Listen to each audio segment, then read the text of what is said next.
Chapter 1. The dense forest of Eremia stretched endlessly, its canopy forming a mosaic of shadow and light. Bill moved through the undergrowth, each step deliberate, practiced. The weight of his falx, a curved, single-sweeping edged blade, hung at his left side, its leather sheath worn from years of use. The falx, both tool and weapon, bore an edge sharp enough to cleave branches or drive back predators lurking in the wilds. The scent of oak and damp earth filled the air. Bill's calloused hands parted low-hanging branches as he searched the forest floor for useful supplies. His satchel, slung across his chest, already carried herbs, dried moss, and strips of bark gathered along the way, gifts for the Kohen people, his family and all but blood.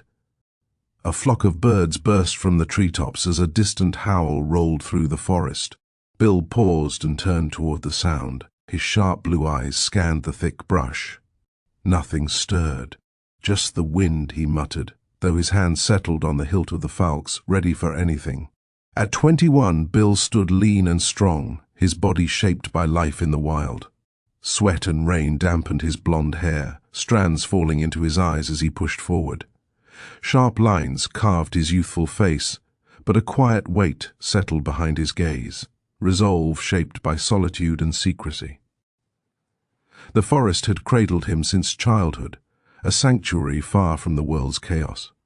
The Kohens raised him here, teaching their ways and the secrets of the wild. Despite their care, something always felt off-kilter, like a thread pulled slightly too tight. Unanswered questions tangled around his thoughts, yet Albanor, his closest guide, never let those questions take root. Bill crouched to collect fallen bark, slipping it into the satchel. The falx glinted as he shifted, its blade catching a rare beam of sunlight. A faint smile tugged at his mouth. He recalled Albanor's words the first time he'd held the weapon. "This blade isn't just for cutting wood, boy. It's for cutting paths." The words clung to him, their meaning elusive. He adjusted the satchel's strap and pushed deeper into the woods. The undergrowth thickened beneath towering ancient trees wrapped in moss. A rustle drew his attention. He froze, hand gripping the falx's hilt. A deer darted from the brush, ears twitching before it vanished into the shadows. Bill exhaled and lowered his shoulders. Life thrived in this forest, and he learned to walk beside it. As his hands worked, his thoughts drifted. The Kohens called Eremia a haven, a place of safety. But the forest whispered more than peace. He'd seen how the others glanced his way when they thought he didn't notice, heard the quiet hush of words swallowed as he stepped into view. His fingers brushed the falx's grip, familiar and worn. Bill looked toward the sky, pale light slipping through cracks in the canopy. The storm from the night he arrived no longer raged, but its shadow clung to him. The feeling pressed against his chest, silent and constant. A sudden crack of a branch behind him snapped his focus. He spun, falx drawn in one clean motion, blade ready in both hands. "Is someone there?" His voice cut through the stillness. No answer. He held the silence, then lowered the falx. Whether beast or shadow, it had moved on, but something in the air clung to him, a prickle at the nape of his neck. Bill turned back toward the path home. His satchel shifted on his shoulder. The day's work neared its end, and the Kohens waited for his return. Still, thoughts churned. Questions louder than the forest's hush. Why had Albanor brought him here? Why hide him from the outside world? And why, despite the Kohens' care, did every step feel watched? The answers waited beyond the trees of Eremia. One day he would find them. For now his steps pressed onward. The forest left no room for stillness. Chapter 2. The sun rose higher in the sky as Bill approached the Kohen settlement. The dense trees of Eremia gave way to a small valley, revealing a humble cluster of dwellings he called home. Smoke rose from chimneys of low wooden cabins, their walls wrapped in woven vines and moss.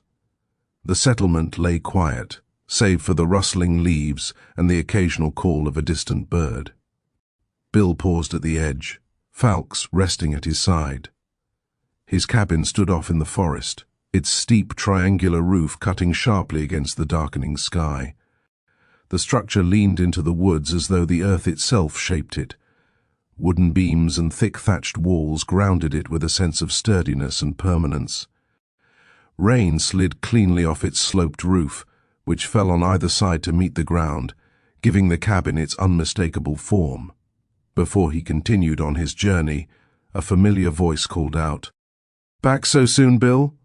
Devora knelt in a garden beside her cabin, her hands moving carefully among herbs and flowers in neat rows. Her clay-blue skin caught the fading light, glistening against the twining horns that curved upward from her head. A flower crown rested gently between them, its soft pink and white blooms vivid against her skin. Her pale white eyes, blank yet knowing, lifted to him with a quiet understanding. "Yeah," Bill said as he stepped closer. "Didn't find much today. Just the usual, wood, berries, a few roots. Enough to keep us going." Devora's hands paused for a beat. Then, with a small shake of her head, she reached for another cluster of leaves. "And what about the other usual? That far-off look you always carry when you come back from the woods?" Bill shrugged and set his bundle near the edge of the garden. "Nothing but a feeling, that's all." Her hands hovered again before she looked up, her pale gaze fixed on his.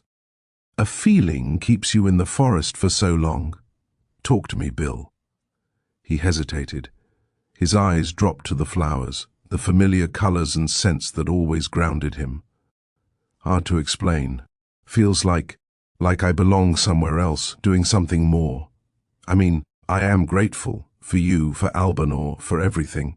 But I can't shake the sense that I don't belong here."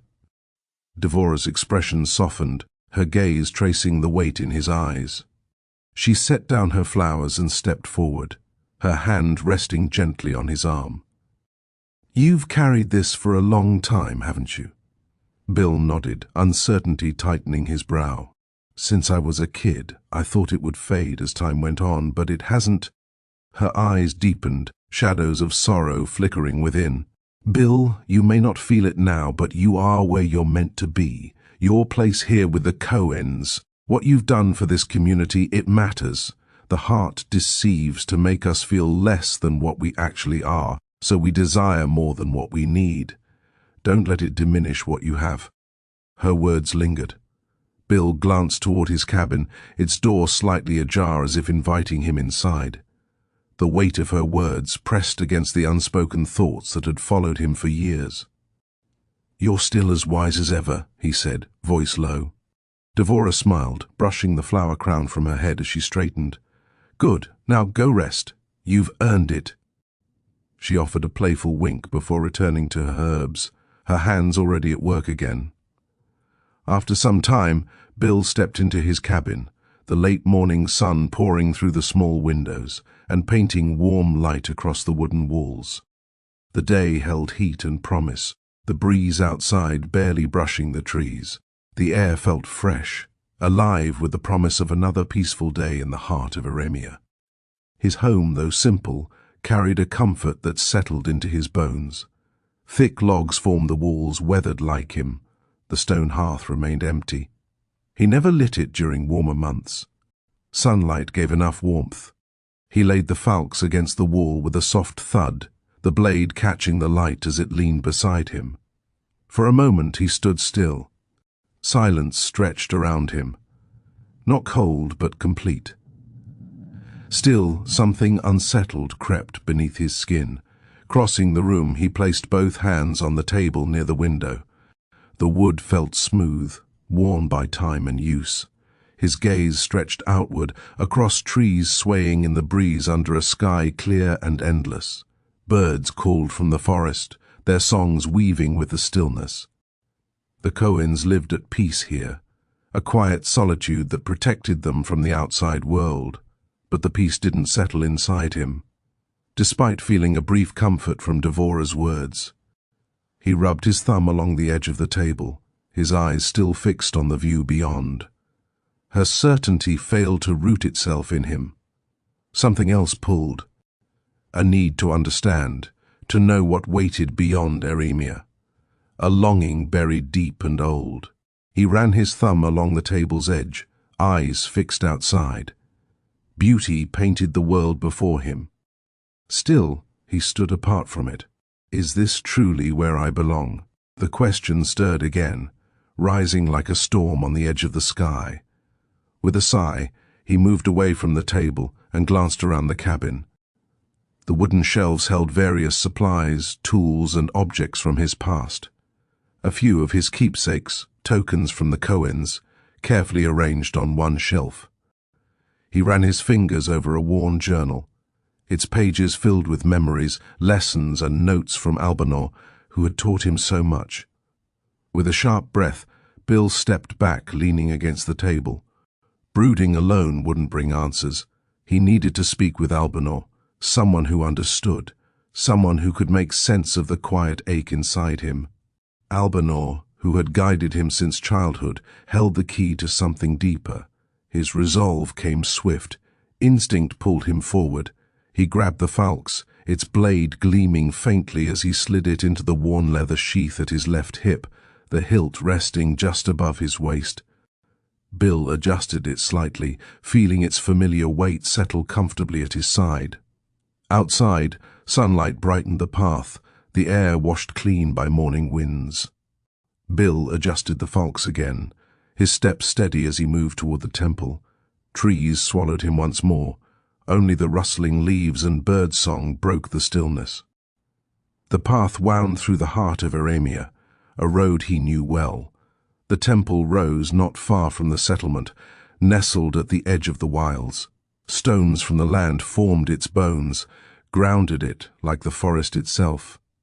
The structure didn't boast grandeur. It stood with meaning, high walls draped in deep-colored fabrics that stirred in the breeze.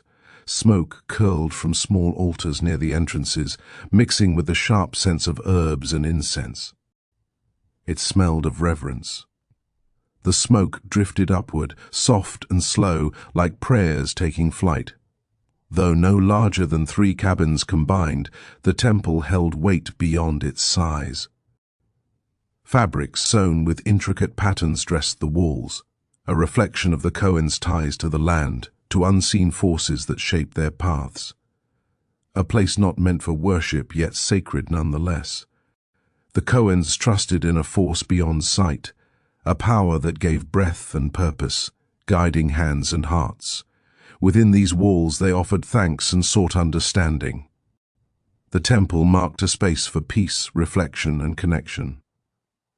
Bill paused at the entrance, his hand resting on the cool stone of the doorway. The warmth of incense and murmured voices filled the air. The temple breathed, alive with purpose, with memory, with presence. He stepped through the threshold, and inside Albanor waited.